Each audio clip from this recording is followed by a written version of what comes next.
Friends, welcome to the next class. आज की class में हम बात करने वाले हैं कि आपके कैनवा के अंदर प्रोजेक्ट ऑप्शन और यूआई डिजाइन ऑप्शन क्या होता है। इसकी लोकेशन हम आपको रिवील कर दें। यहाँ पर प्रोजेक्ट है और यहाँ पर यूआई डिजाइन लिखा हुआ है, और थोड़ा सा हम आखिर में ये भी बताएंगे कि ये फंक्शन क्या है। ये सारे फीचर हो गए हमारी स्क्रीन के ऊपर से मेन जो चीजें हमने आपको समझानी थी। ये पूरा इसका इंट्रो हो गया कैनवा का। अब हम ना बकायदा कल से कोई डिजाइन, खाली डिजाइन चूज करके उसके ऊपर एक एक टूल को समझते चलेंगे और हमारा कोर्स इंशाल्लाह कंप्लीट हो जाएगा आहिस्ता आहिस्ता। तो अभी हम इस चीज के ऊपर क्लिक करते हैं, ऊपर वाले यूआई डिजाइन के ऊपर। तो यहाँ पे हमारे पास जो ऑप्शन आते हैं उनके ऊपर आप गौर करें। हमारे पास पहले नंबर पे डिजाइन, टेम्पलेट और फोल्डर, ये तीन चीजें आपको नजर आ रही हैं। ये डिजाइन वो हैं जो हमने खुद डिजाइन किए हैं, टेम्पलेट वो हैं जो हमारी ब्रांड किट और हमारे ब्रांड टेम्पलेट बड़े हुए हैं, और फोल्डर वो हैं जो हमने कोई क्रिएट किए हैं। ठीक है, ये असल में फंक्शन उस चीज के लिए होता है। और इमेजेस वो हैं जो हमने अपलोड किए हैं, और हमारी वीडियोस अगर कोई हमने अपलोड की है तो ये सारी यूआई डिजाइन के अंदर शो होती है। यहाँ पर आप इनको इस सर्च टैब के अंदर सर्च कर सकते हैं।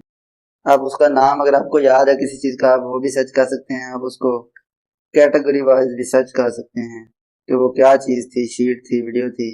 जब आप यहाँ पे सर्च करेंगे तो कैटेगरी को चूज करेंगे तो वो सिर्फ उसी कैटेगरी में फाइंड करेगा।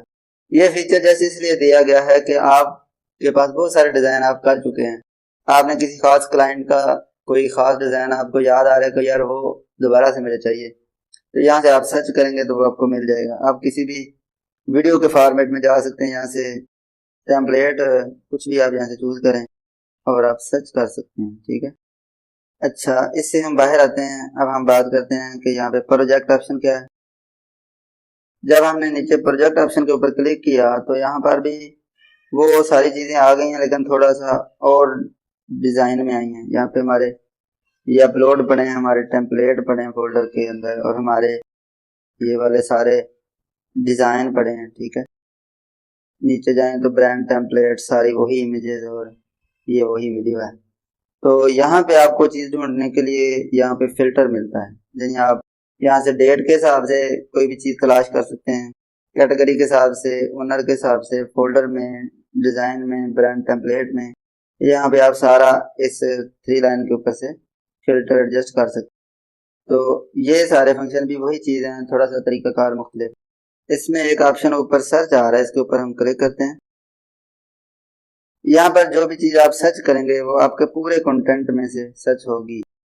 अगर ये बॉक्स यहाँ पर आया हुआ होगा, मिसाल के तौर पर मैं कुछ भी सर्च करता हूँ अनटाइटल, या मैं कैनवा सर्च करता हूँ, ये जिन जिन चीजों का मैंने नाम कैनवा रखा, ये जिन डिजाइन में कैनवा नाम था, वो डिजाइन मेरे पास शो होना शुरू हो गए, चाहे वो टेम्पलेट था, चाहे वो मेरे डिजाइन में था। अच्छा, अब ये था ऑल कंटेंट के अंदर से इसने फाइंड किया। अगर आप किसी खास कैटेगरी में, किसी फोल्डर में सर्च करना चाहते हैं तो यहाँ से आप वो चूज कीजिए। इस क्रॉस के ऊपर क्लिक करके इस ऑप्शन को हटा दीजिए और बाकियों को चूज कीजिए। अच्छा, ये सारा ऑप्शन डिजाइन का था। आज की क्लास बहुत ही सिंपल सी होने वाली है और इख्तिताम भी हो गया इसके पूरे इंटरफेस का। और यहाँ पे हमारे पास एक ऑप्शन आ रहा है एजुकेशन। मेरे पास क्योंकि कैनवा का एजुकेशन का सब्सक्रिप्शन है, तो इसके ऊपर क्लिक करते हैं तो वो हमें बताता है कि हमारे पास क्या क्या चीजें पेड हैं उन्होंने दी हुई, और क्या क्या चीजें हमें अभी लेनी पड़ेंगी जो नहीं मिली। ये 3 फीचर हैं, मैजिक इरेजर, मैजिक राइट और मैजिक मीडिया।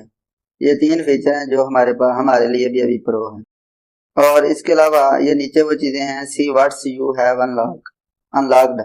आप देख सकते हैं कि जो जो चीजें आपके लिए अनलॉक्ड हैं, यानी content, unlimited content, background remover मेरे लिए अनलॉक है, एजुकेशन टेम्पलेट मेरे लिए अनलॉक है, रिसाइज मैजिक स्विच, रिसाइज में कर सकता हूँ चीजों को, एनिमेट कर सकता हूँ, तो ब्रांड किट मेरे लिए अनलॉक है। ये सारी चीजें मेरे लिए जो है ना वो अनलॉक, ये आप वीडियो रोक के पढ़ सकते हैं सारी की सारी।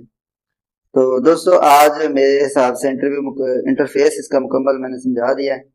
अब कल से हम एक खाली टेम्पलेट लेंगे, उसके ऊपर टेक्स्ट रखेंगे, टेक्स्ट के सारे फंक्शन समझेंगे, फिर हम शेप रखेंगे उसके समझेंगे, फिर हम इसी तरह एक डिजाइन के अंदर जो भी 8-10 टूल उनको समझ लेंगे। कभी कभी एक टूल ज्यादा हुआ तो एक करेंगे, अगर टूल आसानी हुई तो 2-2 टूल इकट्ठे कर लेंगे। तो बाद में हम फिर ये टूल समझने के बाद फिर हम चीज़ों को डिज़ाइन शुरू कर देंगे। इंशाल्लाह हमारी कोशिश होगी कि हम हर डिज़ाइन को एक दफ़ा ना क्रिएट करें आपके सामने।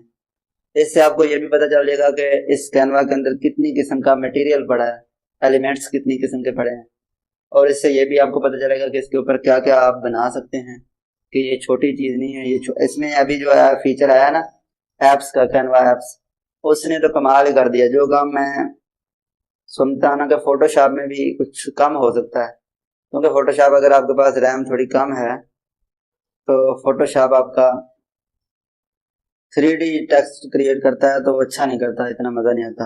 अगर रैम पूरी है तो फिर तो उसमें एक डेडिकेटेड 3D ऑप्शन है। तो इसमें वो अभी जो मेरे टेम्पलेट भी आप देख रहे होंगे उसके ऊपर मेन टेक्स्ट आपका ज़रा उभर के लिखा हुआ है, और बहुत सारे फीचर हैं ऐप्स के, तो उसको भी हम मज़ीद एक्सप्लोर करेंगे। आप हमारे वीडियोस को और चैनल को फॉलो कर सकते हैं ये स्किल अच्छी तरह से सीखने के लिए। तो आज हम इजाज़त चाहते हैं, मिलते हैं किसी नेक्स्ट वीडियो में। अल्लाह हाफिज़।